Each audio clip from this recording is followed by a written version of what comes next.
Nurses and nursing students, இந்த video தள்ளி விட்டாங்க, ஒரு நிமிஷம் ஃபுல்லாக பாருங்கள். ஸோ திருச்சியில் நடந்த அந்த சம்பவம், 3rd இயர் படித்த நர்சிங் ஸ்டூடெண்ட்.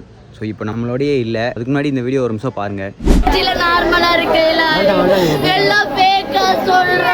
மூக்குல வந்து நேசல் டெப்டல் வந்து ஒரு சைடு சின்னதாகவும் ஒரு சைடு பெருசாகவும் இருந்துச்சு. செவ்வாய்க்கிழமை அட்மிஷன் போட்டாங்க. அதுக்கப்புறம் ரெகுலரா ஆன்டிபயோட்டிக் மட்டும் கொடுத்துட்டு இருந்தாங்க. வெள்ளிக்கிழமை காலையில சர்ஜரி பண்றதுக்காக கூட்டிட்டு போனாங்க.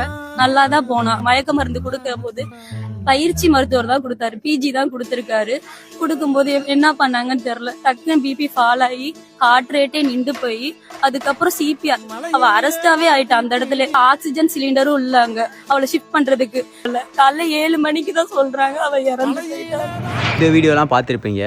அவங்களுக்கு நடந்தது நெக்லிஜென்ஸா இல்லை என்னன்றது இனிமேல் இன்வெஸ்டிகேட் பண்ணி நம்மளுக்கு ப்ராப்பரான ஒரு ஜட்மெண்ட் கிடைக்கணும். ஸோ நர்ஸாக இருக்கிற நம்ம மற்றவங்க எல்லாருமே பார்த்துக்குறோம்.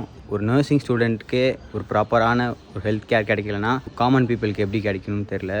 இந்த வீடியோவை எல்லாருக்கும் ஷேர் பண்ணி விடுங்க. நிறைய பேருக்கு ரீச் ஆகி நிறைய பேர் கண்ணில் பட்டுச்சுன்னா ப்ராப்பரான ஜட்மெண்ட்டும் கிடைக்கும். அவங்க ஃபேமிலி மெம்பர்ஸ்க்கும் ப்ராப்பரான ஒரு சொல்யூஷன்ஸ் கிடைக்கும். இந்த விஷயம் நடந்துச்சு. ஸோ நம்ம யாரும் நம்மளுக்கு நடக்கலையே, ஸோ எங்கேயோ ஏதோ ஒரு மூலையில் தான் நடந்திருக்குன்னு நம்ம நினைக்க வேணாம். நம்மளுக்கும் இந்த மாதிரி அடுத்து நடந்துடலாம். இந்த வீடியோவை முடிஞ்சாலும் எல்லாருக்கும் ஷேர் பண்ணி விடுங்க.